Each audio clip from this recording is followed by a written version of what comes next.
Makan pada saat sahur dengan porsi yang besar itu bisa mencegah rasa lapar sepanjang hari. Iya, muntah bunegert, brot. Lambungmu tuh segede ini bang ya. Terus kau strategi, oke biar saya tahan, saya makan sebanyak-banyaknya. Sebut saja Pak Denny. Saya harus makan yang banyak Pak sahur Pak. Telur 3, mie instan 1, nasi 1. Pokoknya biar tahan. Dia bunek muntah mual. Karena lambungmu tuh segini bro. Terus dikasih makanan nyaris full. Itu tahan tapi jadi GERD. Makan secukupnya. Tubuh itu bisa bertahan bahkan tanpa makan selama 4 hari Pak. Tubuh manusia normal ya. Tapi kalau nggak minum itu berat. Karena 2/3 komposisi tubuh manusia tersusun dari air. Dan jangan gunakan ini sebagai event balas dendam makan. Sahur makan dikit, oke. Buka puasa, ayam 3, rendang 1, nasi 2 tikul. Sebut saja Pak Denny. Hobinya asam urat.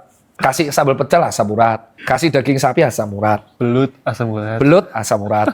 Freedom bro. Itu terserah dia aja. Hindari makanan berlemak agar tidak cepat lelah selama puasa. Cepat lelah atau tidak itu bukan dikarenakan makanan, tapi pola tidur. Kalau kamu pengen selama aktivitas puasa itu tubuhmu fit, pola tidurnya teratur, maka habis tarawehan, ngaji, tidur. Kalau kamu pola tidurnya berantakan, otomatis ketika siang kamu akan cenderung over exhausted. Dan kedua, kurangi kegiatan-kegiatan yang berat. Kalau kuli bangunan gimana dok? Ya, saya nggak tahu kalau kamu nggak kerja kan nggak dapat makan bro. Ya kan? Kan itu beda. Itu tanya sama guru ngaji, bukan sama dokter. Ya tanya sama Pak Ustadz, kalau saya kuli bangunan gimana dok puasanya? Nah, itu tanya sama Pak Ustadz. Kalau saya jaga malam gimana dok? Saya polisi, saya tentara, saya penjaga palang sepur, saya dokter. Tanya sama Pak Ustadz.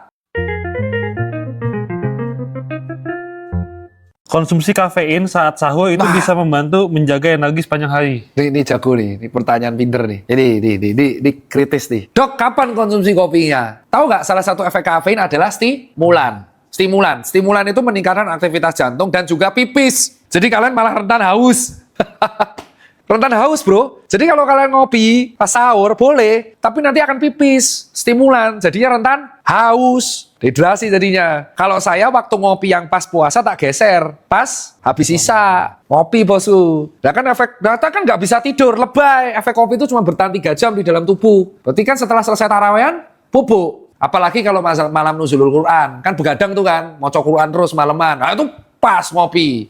Tapi ada ciri khas, terutama yang main MOBA, sebut saja OB saya namanya Adit. Dia malah bersyukur ketika berpuasa. Jadi puasa Ramadan ini juga bagus dan beruntung buat orang-orang yang hobi begadang. Tidur yang siang nggak bisa gantiin tidur yang malam. Ternyata penelitian terbaru kan, teman-teman, dan itu yang nge-share teman-temanku dokter saraf juga. Yang penting itu durasi tidurnya. Jadi, kalaupun kamu nggak bisa tidur malam, mungkin recovery-mu tidak akan maksimal. Tetapi kalau kamu tidurnya tetap dengan maksimal di jam yang lain, itu akan bisa membantu kerusakan sel. Akhirnya kita merevisi edukasi kita, dan namanya ilmu ya, bahwa yang penting sekarang bukan jam tidur ya, tapi durasi tidurnya. Tidur berkualitasnya. Justru lebih maksimal yang dia 5 jam. Daripada yang dia 8 jam tapi tiap 2 jam tuh siklus bangun. Berarti dia nggak bisa masuk deep sleep. Ternyata yang penting itu durasi dan kualitas tidur. Bukan jam tidurnya, bukan jam berapa, bukan lama tidurnya. Nah orang tahu dulu kan taunya tidur harus malam dan lama. Enggak, bukan lama, tapi kualitas tidur dan durasi tidurnya. Itu yang aku agak beda sama Brian. Karena dia kan bilang harus saklek di jam 8, bangun jam 5, 8 jam. Yang nggak bahaya tuh misalkan 24 jam kamu nggak tidur, terus kerja lagi. Oh itu habis tuh.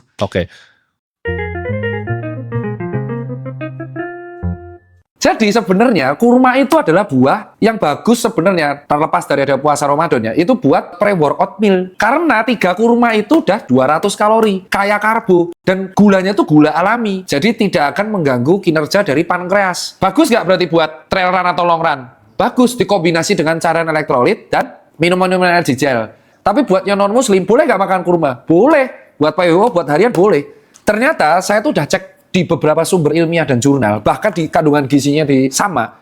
1 kurma tuh 50 gram. Dan kalau kamu makan 2-3 kurma, itu kalorinya bisa 170-210. Hanya dengan 3 kurma. Tahu nggak 210 kalori itu berapa? Setara dengan sepiring nasi, Mas. Cuman pas kita cek, kurma itu kaya fiber, kaya kalium, kaya magnesium, kaya kalsium.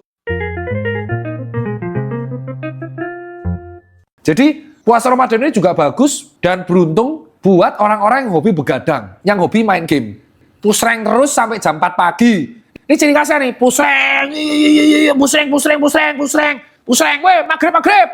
buka, sholat, musreng, Isya, oke, taraweh cepet, taraweh di rumah aja, secepat kilat, main game,